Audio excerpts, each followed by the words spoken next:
Olá, que bom que você está aqui em mais um encontro rápido dessa semana. Queridos, eu estava lendo a Bíblia e essa semana, para preparar uma das minhas aulas, eu sou professora de ensino religioso, para preparar uma das minhas aulas, eu me deparei com uma história muito conhecida de todos nós, mas que nos dá uma lição tão importante, e eu queria dividir ela um pouquinho com você. Sabe, quando nós decidimos ser cristãos, nós estamos comprando uma briga.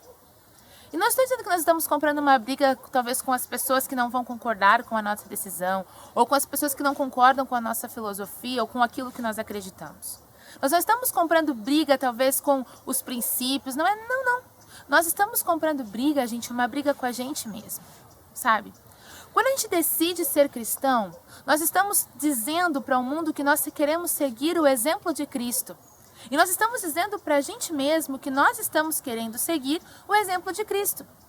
Mas o fato é que a nossa natureza, ela tem um desejo tão grande por fazer coisas que muitas vezes não condizem, não são próprias ou não são apropriadas para aqueles que se dizem cristãos.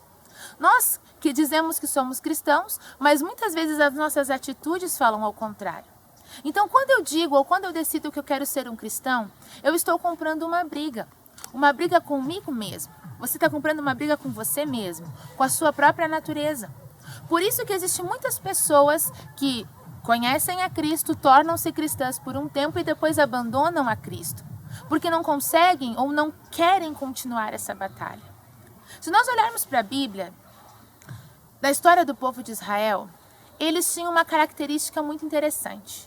Deus amava tanto aquele povo, Deus dava tantas coisas para aquele povo, Deus abençoava eles de forma grandiosa, mas aquele povo nunca estava contente com nada. Aquele povo olhava para as outras nações e eles viam os reis das outras nações. Inicialmente o povo que Deus tinha escolhido não tinha rei, Deus era o rei deles, e eles começaram a dizer: não, nós queremos um rei. Eles começaram a ver as outras nações e começaram a sentir esse desejo. E o tempo foi passando e Deus deu um rei para eles. Deus falou que isso não seria bom para eles, mas mesmo assim eles queriam um rei. E eles tinham esse hábito de ficar olhando o que as outras nações tinham e eles sentiam o desejo de ter também. Queridos, houve momentos em que esse povo que Deus tinha escolhido para ser o representante dele aqui na terra começou a reparar nos deuses que as outras nações seguiam. E eles começaram a se prostituir com esses deuses também. Os cultos que antes eram de adoração a Deus passavam a ter orgias que desonravam a Deus. Os cultos que antes engrandeciam o nome de Deus agora passavam a ter crianças queimadas para serem oferecidas a esses deuses das outras nações que eles tinham conhecido. E o tempo foi passando, queridos, e a perversão ia crescendo de tal forma porque esse povo vivia descontente com Deus e eles queriam se parecer com os outros. Eles não estavam querendo comprar a briga de vencer o próprio eu. E um dia, Deus, por meio de Elias, chamou esse povo para um arrependimento. Na verdade, queridos, se nós olharmos na história, diversos momentos Deus está chamando esse povo para uma decisão. Mas com Elias foi algo impressionante. Deus então fez com que não chovesse por 3 anos e meio, e chegou um momento que Elias chegou diante de Acabe e convocou os profetas de Baal, os profetas dos Baalins, para que fossem até o Carmelo, e ali eles teriam um duelo, para que eles soubessem quem era o verdadeiro Deus. Mas, lá no livro de 1 Reis, no capítulo 18, no verso 21, diz assim: então, Elias chegou ao povo e disse: até quando cocheareis entre 2 pensamentos? Se o Senhor é Deus, segui-o. E se Baal é Deus, segui-o. Porque o povo não lhe respondeu nada. Queridos, esse povo precisava de uma decisão. E Elias chega para eles e fala assim: até quando vocês vão ficar em dúvida entre quem é Deus? Se Deus for realmente, o Senhor for Deus, então sigam ao Senhor. E se Baal é Deus, sigam a Baal. E queridos, naquele momento, lá no Monte Carmelo, arrumaram-se ali o altar de Baal. Você conhece a história? Os profetas de Baal passaram horas gritando, clamando pelo Deus deles, para que mandasse fogo do céu, e não aconteceu. E eu acho impressionante a forma como Elias fez. Porque Elias simplesmente se ajoelhou e conversou com o seu amigo, conversou com Deus e falou: Senhor Deus, para que esse povo saiba que o Senhor é Deus, aceita esse sacrifício.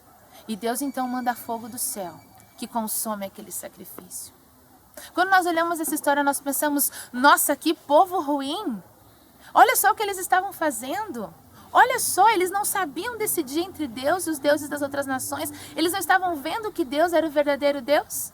Mas sabe o que é chocante nessa história, querido?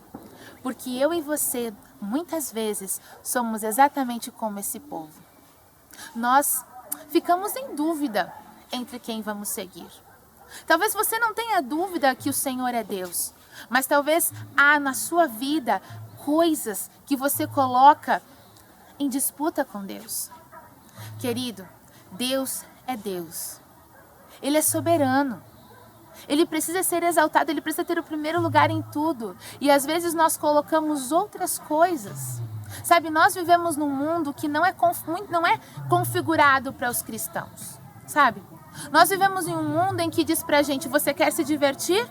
Então esse divertimento é que você deve ter. Só que muitas vezes o divertimento que ele nos apresenta não condiz com aquele que quer ser um seguidor de Cristo. O mundo diz pra você assim, você quer ganhar dinheiro? É isso que você tem que fazer. E queridos, às vezes a forma que o mundo nos apresenta não condiz com um cristão, um seguidor de Cristo. E às vezes nós ficamos em dúvida. Qual dos deuses nós vamos seguir? Quem vai ser o Senhor da nossa vida?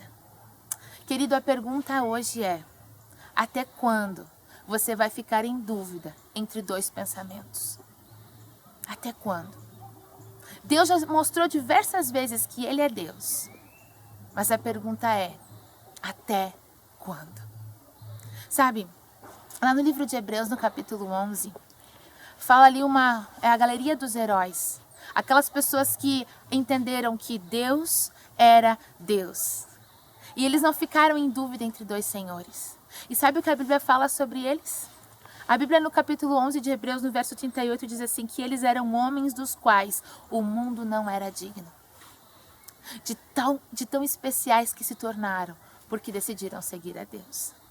Querido, Deus quer transformar você em alguém que o mundo não seja digno. Mas a pergunta é, até quando? Até quando você vai ficar em dúvida? Hoje, essa semana, o chamado de Deus para você é, filho, siga-me, seja um cristão fiel, um cristão honesto, e o mundo não vai ser digno de receber você. Querido, pense nisso essa semana, pense nisso. Há um Deus chamando por você, e há um Deus lhe chamando para uma decisão. Não fique na dúvida, nem em cima do muro. O Senhor, Ele é Deus. Por isso, devemos segui-lo. Um grande abraço a todos. Até semana que vem.